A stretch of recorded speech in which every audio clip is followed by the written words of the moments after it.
Hey everybody, think we're live. Welcome if you're joining us. It's been a while since we've been together live on Facebook and YouTube, but it's overdue. So here we are. What we are covering in this series is a little bit of a continuation of the January series, which we covered um, searching out and buying vintage machines. And that's been hugely successful. We've loved it. So I'm going to get into that in just a minute. If you are joining me, I'm not sure how my comments are going to work today, but if you're joining me, please let me know where you're at. We get people from all over the country and increasingly all over the world. So I appreciate knowing where you're from. Our comments will be a little bit sticky, but that's okay. I will answer questions at the end. So if I don't get to yours because I can't see the comment, I will go back in and answer your questions in the comments after the live. So if you don't know me, my name is Andy Barney, and I am the founder and I guess, the maven of Sewing Doc Academy, where our mission is to empower you to care for, maintain, restore, fix, troubleshoot everything, your own machines, whether they're new or old, so you can stop relying on service shops so much. We have such a need and such a shortage all at once. And so carrying on these skills is extremely personal mission for us. It's why we started. We tried to hire people when our business grew too fast and there's no one to hire. So obviously there's a need. So that's what I do. Again, if you missed our January series, let me put a link up here. You can go back. We still have it live. We are going to turn it into a workshop and probably combine it with this one. It's at sewingdocacademy.com/FB Live. You will, if you scroll down to the bottom of the page, you will see a link that says live series, I think, or something like that. If you click that link, it's going to take you to the page that will give you all of our live sessions that we did in January, all the handouts and all that good stuff. So today is kind of a continuation of that. Okay. And I do want to mention, so today we're going to cover assessing machines. What I did was I put together a little package of real life scenarios from a donation machine, a customer machine, and I think maybe, I don't remember, there's a couple machines in here that were real life situations. It's hard to cover all of it because every machine comes in differently, but I want to show you real life how we examine things, what we look at.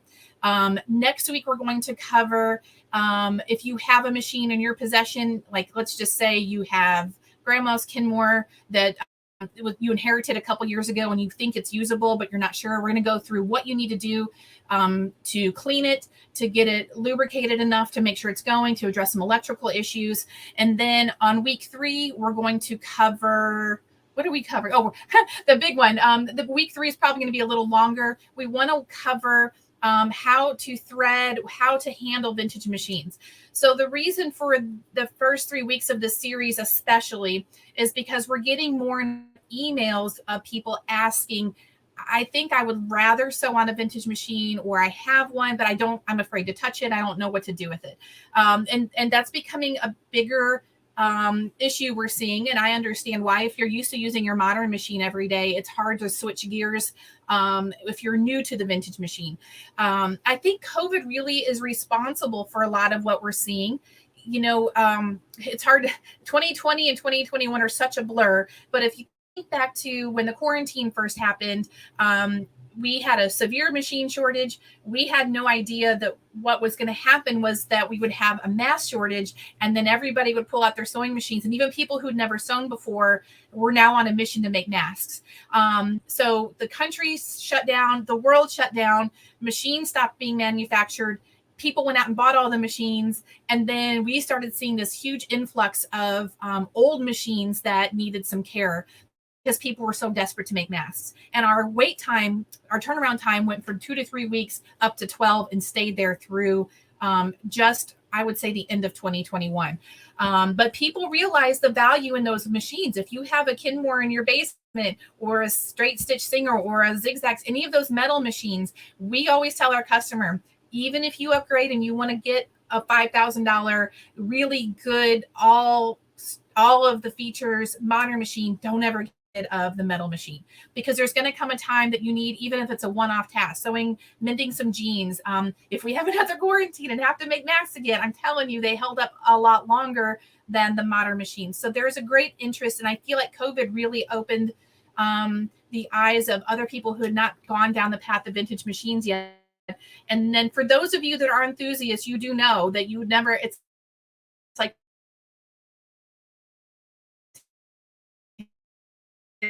one into using the machine. So that's our goal. And then on June 6th, we do have an open house for our vintage sewing machine mastery group, which is launched 6 months ago. We have the most fantastic group of people that are all learning more intense skills on restoration and fixing machines and taking them in, rehabbing them, and either selling them or donating them. We have people that are building side businesses in our group that went from knowing just a little bit to feeling comfortable in servicing the machines of their neighbors and church friends and whatnot within about 4 to 6 weeks. So everybody's pace is different. And this group and all of our information in it is built for you to work at your own pace. So we do a goal discovery call. We will work on helping you meet your goals. And we do call it a mastery because it's more than just, it's not a one-day workshop. You don't log in, absorb all the information, then try to hold it all together. It's literally a journey that we take with you. So you are not relying on the crappy, half-lit YouTube videos that kind of end abruptly and they promise part 2 and there is no part 2, or the arguing that you see in the Facebook groups over who's right about what technique or what chemical or what repair. So we try to reduce all the noise down so that you can just spend your time being productive with the information. So we are going to do an open house on June 6th, and then our doors will open for a short time at that time. So that is, if you're curious about that program, here's the link. It is sewing.academy/VSMM. It'll give you kind of the key things, but there's so much more that I can't even fit on the page there. So we'll talk about that on June 6th.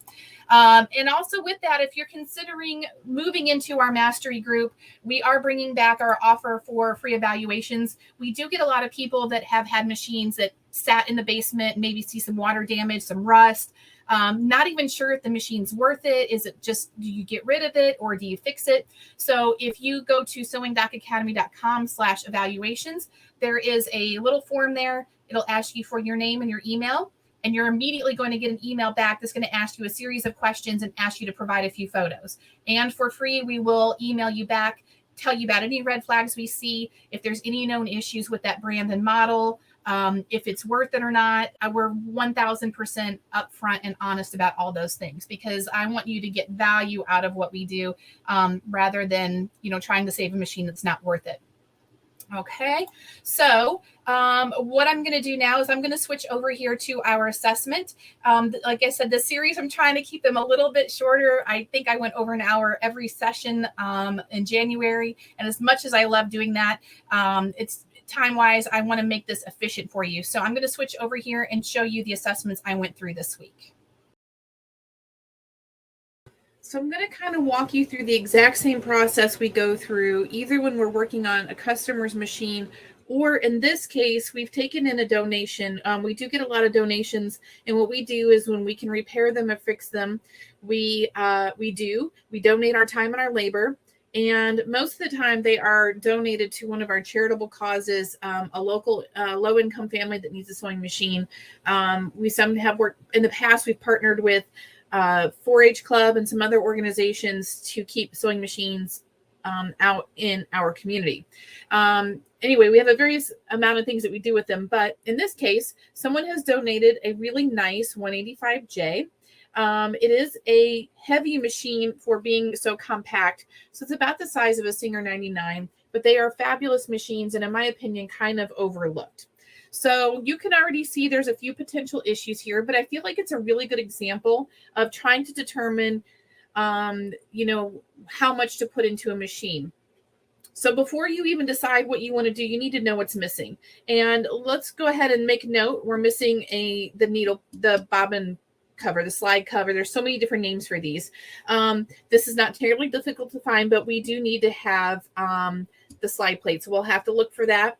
And I'm already looking in here since the cover's off. And let me zoom in down here and see if I can pick this up. But you can probably see inside the bobbin case there, it's pretty rusty or dirty.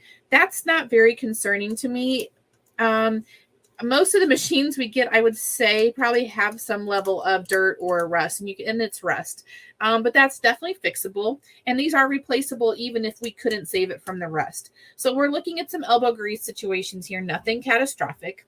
The things that were probably most obvious to you when looking at this machine were the parts that are taped onto the machine. One of them is the light fixture. It's missing the top part of the globe cover. So if I take this tape off, what we're looking at is it's missing part of the cover. So this would go in here and there should be another part that snaps on. So I know that I'm going to need to find a replacement light. The good thing is that in looking at this one, even if I couldn't find the one original to a 185J, which I'm sure are out there, I could probably wire in a standard light bulb light cover.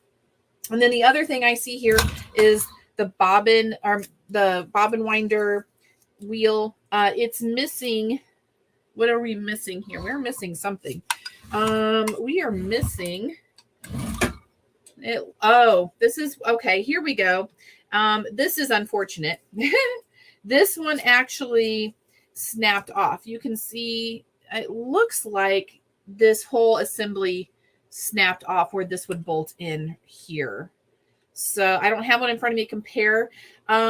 So in this situation, one of the things we would check before I proceed with this one is I would get it wired up and make sure it's moving. We're going to check wiring here in a minute. My concern is not the bobbin winder, because in spite of the bobbin winder not being attached, as long as the hand wheel will still move and the machine will function. So I guess what I'm getting at, what I'm concerned is that this has been dropped and it snapped off the bobbin winder. My hope is that the bobbin winder took the impact and not the hand wheel. Because if this got knocked but didn't break off, there's a good chance it warped or cracked the upper shaft, and then we have basically a useless machine. This is turning. Now it's rusty, so that's also part of it. I wouldn't give up on this machine yet. I probably wouldn't purchase it. If someone were giving this to me, I would definitely take it in and try to rehab it. Let's look at wiring, because that's one of the things we want to look at. And here is a really good example. This machine has been great for this example. The wiring itself is not catastrophic. If I undo this, what you're going to want to do when you're evaluating the external wiring, you want to start looking at the motor. Let me get down here. And you kind of want to, as best you can, you do want to get a good look at what's coming from the motor, and both the light and your foot pedal power cord, or however yours is wired. So a lot of times they'll start to deteriorate where it pulls at the motor. So everything looks good. The light wiring looks good. We do have to fix this issue up here, but I'm going to run down the cord. And if I hadn't already seen that, you should run across this spot here that has lots of, it's bare. The good thing is that this particular case, it's an easy fix, and I will cover this next week when we do preparing to sew, assuming I don't find any other red flags. So let's keep running through here. I just want to check every square inch of this wiring, and you want to check the plug and make sure everything is good. And other than that one spot, I don't see any concern. So I would basically, and what I would do is I would definitely try to save this cord as it is. And again, I will cover some of those easy fixes in next week's live on repairing, doing some minor things to get ready to sew. I don't see anything with the foot pedal, but you do want to check and make sure your machine has a foot pedal or a knee bar or whatever it should have, okay? So I'm back up here at the machine again, and the things that you want to check for on a machine, this is your upper tension assembly, and you want to make sure that it has a spring, and if not, for most brands and most models of machines, this is replaceable. When you get into machines like Riccar, White, Some of the Japanese reproduction machines like Atlas or Morse, they can be hard to find. But in almost every case, we've been able to either find something suitable or kind of makeshift our own that would work. You want to make sure that you have, your presser foot. You can replace those pretty easily. The plates are usually, for singers especially, easily replaceable. I will say that Japanese produced machines, like I mentioned before, Morse, Atlas, any of the really pretty clone machines, they can be more difficult to find, but that doesn't mean it's impossible. Same thing with bobbin cases. In this case, I'm not sure how this will work out. We're going to we will always try to save that. We do cover this in the mastery group on how to handle rust inside the machine. Rust is not a number one deterrent for me. So I am not afraid to approach rust. And we do teach that in our workshop. On this end, we do have the clutch wheel and a hand wheel. It has one of these old standard rubber, I don't know what you call these. They're the rubber stretch belts. And it's actually cracking. I don't know if you can see that really well. Let's get in there and see. So you can see that these do crack. This is normal. I hate these belts. Now, this is a model machine we should be able to find a proper replacement belt for, and you can see how easily this slips. I mean, I can turn this and the handle is not turning. But if not, we use these belts only as a last resort when we can't find a matching belt. So you just want to kind of take a look. If you have a machine and you're unsure about any parts that are missing or broken, please feel free to email pictures, and I can help give you a bit of an assessment. Again, bobbin winder, tensioner here. You might have one up here. But if you see any parts, what I suggest for most people that are new to vintage machines, if you're not sure about missing parts, do a Google search for the brand and model of your machine. In this case, it would be a Singer 185J. If you do a Google search and find pictures, you can compare the pictures to the machine that you have, and you can determine if there's anything that looks out of place, broken, not correct. But if you're unsure of how bad it is, feel free to send me an email. I will put the link in the description and also with the handout, because especially if you're thinking about joining us in the mastery group and you have a couple machines or one machine, but you're just not sure it's worth saving or how much work it needs, I'm happy to answer those questions for you. All right, now looking at this machine, this is a legit customer machine. It has come in for restoration. And you can tell it does need a little work. I will say the decals are actually in really good condition. For a 128, I don't normally see them this nice. So it's probably not picking up too well with the camera, but it does need some attention. There's a little bit of buildup and dirt and things in here, which I don't worry about. So again, you want to just start looking all over the machine. You should here's an issue right here that I just noticed. This thread guide is bent out of place. So we are going to have to fix this by bending it back in place, but that's not catastrophic. It does have the needle plate, the needle bar cover. It does have all of our plates, which may be hard to slide. That seems to be the case. I can turn the hand wheel. It's definitely stiff, but it's moving. Presser foot goes up. I cannot easily get the slide. Oh, there we go. These are usually pretty difficult to get off if it's not been maintained. If you open up the slide plate where we can get to the shuttle, now this is a shuttle type machine. In case you're worried about.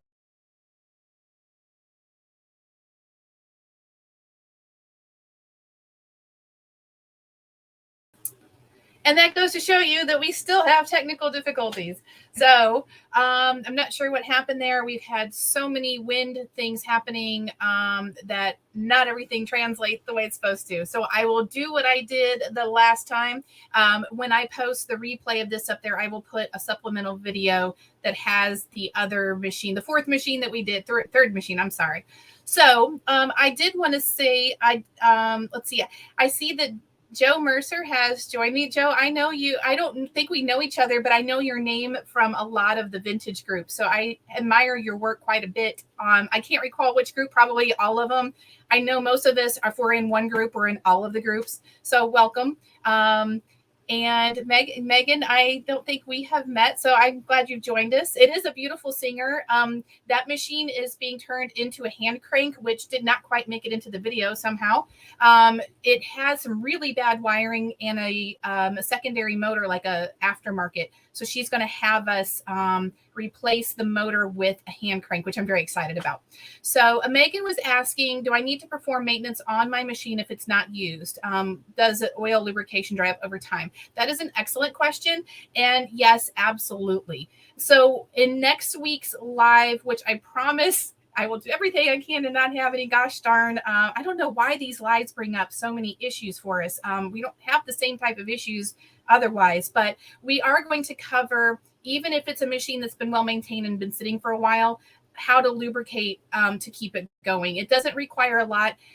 Oil on your metal, where metal moves against metal, and we do put grease on any gear. So I will cover that next week. But if a machine's been sitting, it absolutely does need lubrication.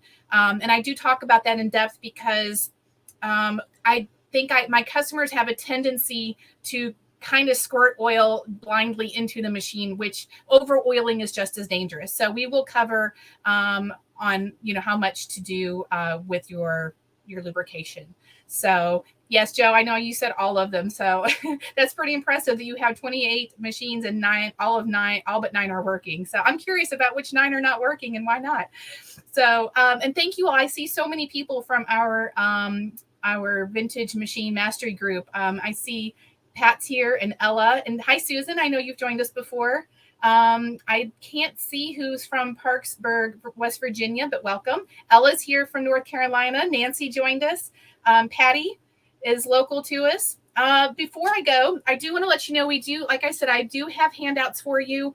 I will do what we did last time. I'll put a link up on the website.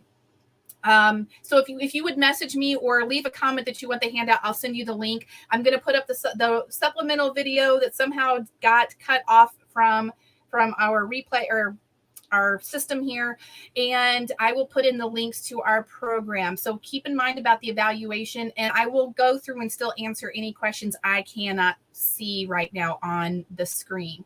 And then next week, I feel like this week was just a continuation of January's live, but next week we are going to get into just getting your machine going, making sure it's functioning, and then the week 3 is going to be the big one where we're going to work on threading, needle position, bobbins, and all of that good stuff. If you have any suggestions of things that you would like to see in the next 3 weeks on our lives, I'd be happy to add some things in.